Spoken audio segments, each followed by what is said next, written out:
전 세계 162개의 핵심 국가들이 가입한 국제표준화기구는 스위스 제네바에 본부를 두고 국제표준을 개발하여 세계적으로 사용되도록 조치를 취하는 역할을 담당하는 국제기구입니다. 현재 전 세계가 한국의 방역조치 하나하나에 폭발적인 관심을 보이며 자신들의 국가에 도입하기 위해 한국의 도움을 요청하고 있는데요. 이에 따라 한국 정부는 드라이브스루와 워킹스루 진료소를 포함해 생활치료센터 등의 국제표준화를 추진 중에 있습니다. 특히 유전자 증폭 검사 기법을 사용하는 한국산 진단키트는 이미 국제표준으로 승인되며 세계에서 유일하게 완벽에 가까운 정확도를 자랑하고 있는데요. 한국산 진단키트에 대해 문제를 제기한 곳은 이 지구상에 딱 두 곳뿐입니다. 일본과 베트남. 베트남의 한 언론사는 베트남산 진단키트는 한국산보다 정확도가 뛰어나다, 한국산은 베트남 진단키트처럼 완벽하지는 못하다 라고 보도에 충격을 주었는데요. 일본은 넘지 말아야 할 선까지 넘어버렸습니다. 일본의 매체들은 한국에서 가짜뉴스를 그대로 퍼와 확인 절차 없이 그대로 번역해 보도하고 있습니다. 한국산 진단키트 80% 불량, 이런 식으로 말이죠. 자, 그런데 여기서 더 충격적인 사실이 한 가지 밝혀졌습니다. 바로 일본과 베트남이 손을 잡고 진단키트를 개발하고 있었다는 것인데요. 지난 2월부터 베트남 국립위생역학연구소와 일본 나가사키대 소속 전문가와 연구진들이 협업하여 지금 보시는 이 진단키트를 최근 개발에 성공했다 발표했습니다. 이에 베트남과 일본은 세계에서 5번째로 진단키트 개발에 성공했다며 축배를 들었는데요. 하지만 현실은 이들이 꿈꾼 세계와는 전혀 달랐습니다. 베트남이 어제까지 총 검사를 실시한 건수는 26만 1,004건이었는데요. 베트남이 긴급하게 수입한 한국산 진단키트는 20만 개, 무려 600만 명을 검사할 수 있는 규모로 사실상 한국산 진단키트로만 모두 해결 가능했다고 봐도 전혀 무리가 없죠. 최근 베트남은 17일째 지역사회 감염이 전혀 발생하지 않고 있는데요. 월드미터가 공개한 베트남 신규 확진자 추이를 보시면 4월 24일 일본에서 유학하던 베트남인 2명이 베트남으로 귀국해 격리 도중 확진 판정을 받은 것을 제외하면 4월 16일부터 5월 3일까지 무려 17일 연속으로 확진자가 전혀 없습니다. 지금처럼 국가를 계속 봉쇄한다면 사실상 이번 사태가 종식되었다고 볼 수도 있겠죠. 자, 그런데 문제는 베트남이 나라 자체를 통째로 봉쇄하며 이번 사태는 다른 국가들에 비해 빠르게 해결했을지 몰라도 베트남 경제는 이전처럼 돌아오지 않는다는 것입니다. 베트남 수출의 3분의 1, 베트남 총 GDP의 4분의 1, 16만 명 베트남인들의 양질의 일자리를 제공하고 있는 삼성이 최근 깜짝 놀랄만한 발표를 했습니다. 영남일보의 보도에 따르면 삼성전자는 프리미엄급 모델이자 주력 모델인 갤럭시 S 시리즈의 베트남 생산 일부를 한시적으로 확대할 것이라는 프리미엄 스마트폰 베트남 현지 생산 계획을 완전히 철회한 것으로 전해졌습니다. 말이 한시적 이동이지 사실상 한번 확대하면 그대로 이어진다는 것이 협력업체 직원들의 일관된 의견인데요. 한국 내 상황이 최근 급속도로 개선되면서 오히려 유럽과 미국 등에서 생산하던 스마트폰 물량 일부를 베트남이 아닌 한국의 구미 사업장으로 가져와 생산을 늘리고 있는 것으로 전해졌습니다. 삼성 덕분에 성장하던 베트남의 장밋빛 미래가 사라진 것이죠. 이뿐만이 아닙니다. 베트남에서 가장 중요한 관광산업의 상황은 훨씬 더 심각한데요. 베트남의 관광청에 따르면 2019년 베트남을 찾은 외국인 관광객은 총 1,800만 명, 이 중에서 무려 429만 명이 한국인 관광객이었습니다. 4명 중 1명이 한국인이라는 뜻인데요. 1인당 여행 지출 비용이 1,123달러로 중국인 관광객보다 압도적으로 높습니다. 하지만 이번 사태를 겪는 동안 베트남이 한국에 보여준 태도는 상상을 초월할 정도로 충격적이었고 결국 베트남에서 이번 사태가 사실상 종식되었음에도 타격은 심각할 것으로 분석되고 있습니다. 베트남 현지 여행 플랫폼 S디스코의 응앤코이 대표는 글로벌 이코노믹과의 인터뷰에서 이번 사태로 인해 중단됐던 한국 내 여행 사업을 다시 재개하려 하는데 협력 관계를 맺은 한국 여행사들의 부정적인 반응을 보이고 있다. 한국은 베트남에서 가장 많은 비중을 담당하는 여행객들이다. 지금 상황이 우려된다 전했습니다. 이러한 베트남과 손잡은 일본의 상황은 더 심각합니다. 일본의 고베시에서만 인구의 3%인 46,200명이 이미 감염됐을 것이라는 조사 결과가 나와 충격을 주고 있는데요. NHK는 고베시 주호구에 위치한 중앙시민병원 연구팀이 지난 3월 말부터 4월 7일 사이 외래 환자 1000명을 무작위로 선택해 검사한 결과 무려 33명에서 문제 항체가 발견됐다 보도했습니다. 이어서 일본 중앙시민병원 연구팀은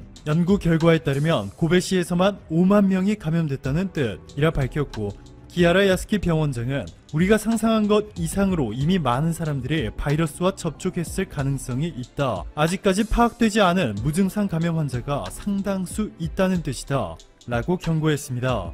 일본에서 이번 사태가 유독 장기화될 조짐이 보이면서 매일매일 천문학적인 경제적 손실 비용이 누적되는 가운데 국제올림픽위원회 IOC마저 3조 3천억 원에 달하는 조정 비용 및 인건비와 7조 원이 넘는 선수 재선발, 경기장 및 선수촌 유지 관리비까지 더해 10조 원이 넘는 도쿄올림픽 1년 연기 비용을 일본에 모조리 떠넘기려 하고 있어 일본의 미래는 점점 더 어두워지고 있습니다. 산케이 신문이 지난 4월 17일부터 이번 달 1일까지 민간 경제 전문가 27명 을 대상으로 한 설문조사 결과에 따르면 올해 2분기 일본의 실질 GDP 성장률은 마이너스 21.8%, 1945년 태평양 전쟁 이후 75년 만에 최악의 성적을 기록할 것이라 전망되고 있습니다. 오늘도 감사합니다. 최고로 힘찬 하루 보내시길 바랄게요.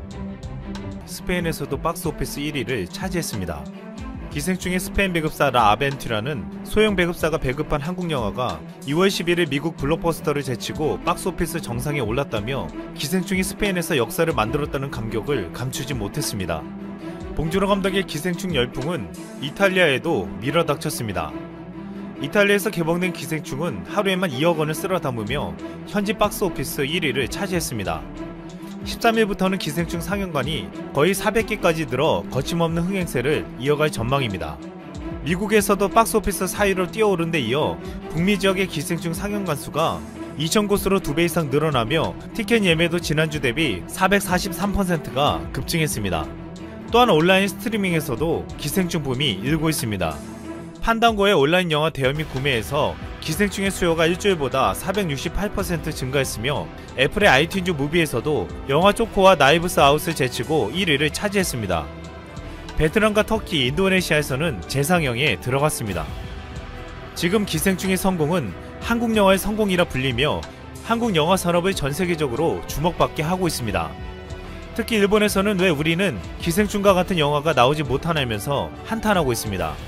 일본 네티즌들은 한국은 국가 차원에서의 지원과 CJ와 같은 대기업의 투자가 있었다면서 부러워했습니다. 한국을 부러워하는 일본은 전세계 3위의 거대한 영화 시장을 가지고 있지만 최근 일본 영화 산업은 하락의 길을 걷고 있습니다. 기생충이 아카데미를 석권하자 한 일본 네티즌은 음악에서는 BTS에게, 영화에서는 기생충에게 한국에 추월당했다며 보는 사람으로 이런 화제는 너무 부럽고 억울하다고 표현했습니다. 또 다른 네티즌은 지금 일본 영화는 한국에 비해 10년 이상 뒤처진 인상이 있다며 지금 일본 영화로는 아카데미상을 수상할 실력이 없다고 말했습니다. 일본이 왜 이 같은 처지가 되었고 처참한 평가를 받게 되었는지 지금부터 살펴보겠습니다. 한때 일본은 독창적이고 실험적인 작품들을 시도하는 영화들이 쏟아져 나오는 시장이었습니다. 1950년대 등장한 구로자와 아키라는 영화 라쇼몽으로 베니스 국제영화제에서 최고상인 황금사자상을 수상하기도 했습니다. 구로자와 아키라 이외에도 1950년대부터 1960년대 일본에서는 걸출한 감독들이 등장하며 영화계 황금기를 이룩했습니다. 그런데 일본 영화는 점점 경쟁력을 잃어가다 2000년대 들어서는 눈에 띄게 쇠퇴하게 되었습니다. 업계 전문가들이 꼽는 가장 큰 이유 중에 하나로 제작위원회의 존재를 들고 있습니다. 2019년 7월 발간된 아시아 영화 연구에 따르면 다양한 요인 가운데 제작위원회가 일본 영화 산업을 침체기로 들어서게 만든 주요 원인으로 꼽았습니다. 일본 영화는 제작위원회가 형성되어 다양한 사업 분야에서 모인 각 회사들이 단기적으로 조합을 만들어 영화에 공동으로 투자하고 사업을 진행하고 있습니다. 이런 방식은 쉽고 안정적으로 거액 제작비를 마련할 수 있으며 리스크를 분산하여 흥행 실패에 대한 부담을 줄일 수 있다는 장점이 있었습니다. 하지만 각 조합회사들은 흥행 가능성이 있는 안전한 영화에만 집중적으로 투자했고 무엇보다 몇 개 회사들이 주도하는 폐쇄성을 가지고 있었습니다. 가장 영화 투자에 적극적인 후지TV나 TBS, 니온TV 등 방송사들은 각 방송국에서 방영한 콘텐츠 위주로 실사영화를 제작하려 했습니다. 그런데 이마저도 2018년부터는 작품성을 보고 한정된 예산을 지원하는 곳은 후지TV 한 곳밖에 남지 않았습니다. 이 때문에 구로사와 기요시나 가하세 나오미 등과 같은 감독들은 프랑스 자본의 투자를 받아 영화를 찍고 있습니다. 고레에다 히로카츠 감독은 2018년 황금 종려상을 받은 어느 가족도 후지TV에서 겨우 지원을 받아 찍을 수 있었다고 했습니다. 이 같은 폐쇄적인 시스템은 참신한 오리지널 컨텐츠 발굴을 막고 신진 영화 감독에 대한 발굴 및 육성을 불가능하게 만들었습니다. 또한 일본에서는 감독과 배우는 흥행 수입이 아무리 많아도 전혀 분배되지 않았습니다. 촬영 이전에 감독과 배우의 낮은 개런티가 결정되고 영화가 흥행하여 수백억을 벌어도 단 한 푼도 주지 않는다는 것입니다. 반면 한국 영화는 투자사와 제작사의 수입 배분 비율은 6대4로 되어 있습니다. 이름 있는 감독은 런닝 개런티를 계약하고 흥행에 따라 보너스를 받는 경우가 많았습니다. 봉준호 감독은 과거 괴물의 흥행 성공으로 인해 런닝 개런티를 30억 넘게 받았습니다. 하지만 일본에서 300억 원이 넘는 흥행 수익을 거둔 카메라를 멈추면 안 돼의 감독 우에다 시니치로는 흥행에 대한 수익을 단 한 푼도 못 받았다며 일본의 잘못된 방식에도 젊은 감독들은 착취당한다는 것을 모른다고 비판했습니다. 일본의 이 같은 구조는 창의적이고 뛰어난 영화 인력을 키울 수 없는 여건이라고 지적받고 있습니다. 고레다 감독은 기생충의 호우 장면을 보며 그토록 비를 내리게 하는 장면을 만들면 예산이 순식간에 날아간다고 부러워했습니다. 이런 영화는 현재 일본에서 만들기가 힘들다고 하며 일본의 영화뿐만 아니라 국가예술에 지원을 하지 않는다고 지적했습니다. 많은 네티즌들이나 전문가들은 고레다 감독의 말처럼 국가 지원이나 영화 산업 시스템을 문제로 들었지만 진짜 본질적인 문제는 따로 있다는 말이 나오고 있습니다. 기생충이 지난해 황금 종려상을 타고 올해 아카데미를 받자 남녀노소 할 것 없이 전 국민은 감격하고 축하해줬습니다. 문재인 대통령은 수상 소식이 전해지자 아카데미 사관왕한 기생충을 축하하며 국민들께 자부심과 용기를 줬다고 했습니다. 하지만 2018년 일본 영화 어느 가족이 황금 종려상을 받자 일본의 대우는 전혀 달랐습니다. 자민당 일부에선 일본엔 그런 가족이 없다고 큰소리쳤고 아베는 축전 하나 없었습니다. 그러자 프랑스 위력신문 피가로는 아베는 일본계 외국인이 수상을 해도 축하 메시지를 보내더니 이번에는 입속에 벌레라도 있는 것 같다며 비판했습니다. 아베를 비롯한 일본 자민당의 태도는 지금 일본에서 영화가 왜 안 되는지를 여실히 보여주고 있습니다. 지금의 일본 아베 정권은 여론을 통제하고 국민들이 자유롭게 의견을 표출하는 것을 막고 있습니다.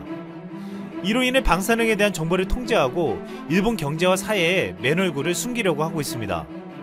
일본의 수많은 네티즌들이 한국 영화 기생충이 성공한 데는 정부와 기업들의 투자와 지원이 있어서라고 했지만 지금 한 게시판에서 한국인이 일본어로 쓴 글이 화제가 되며 이 같은 일본인들의 생각을 정면으로 반박하고 있습니다.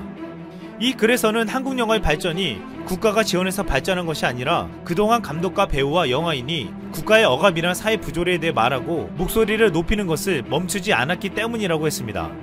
그러면서 과거 정권에서 기생충을 만든 봉준호 감독은 블랙리스트에 올랐고 투자사 CJ의 이비경 부회장은 자리에서 쫓겨나기도 했다고 했습니다. 송강호도 과거 정부의 비판적인 문학의 인사로 분류돼 2년 동안 한 통화의 섭외 전화를 받지 못하기도 했다고 실토했습니다. 2017년 인터뷰에서 송강호는 이제 자신이 작품을 읽고 제일 먼저 드는 생각이 이 작품은 또 정부에서 싫어할 내용 같다는 자기 검열을 하다 보니 심리적인 유축감이 들었다고 고백했습니다. 외신들은 이를 두고 블랙리스트가 이어졌다면 기생충은 없었을 것이라며 한국 민주주의의 승리라고 평가했습니다. 우리는 영화 안에 예술적인 자유를 누리며 어떤 압박에도 목소리 힘을 잃지 않았습니다. 한국은 그 목소리를 끝까지 지켰지만 일본은 어느 순간 그 목소리를 잃고 더 이상 소리를 내지 못하게 되었습니다. 결국 일본 영화는 투자나 지원 등 여건이 안 좋아서 쇠퇴하는 것이 아니라 자유롭게 말할 수 있는 목소리를 잃었기 때문이라는 것이었습니다. 한국의 민주주의는 영화뿐만 아니라 살아있는 역동적인 힘을 지니고 있고 지금 전 세계를 향해 힘있는 메시지들을 던지고 있습니다.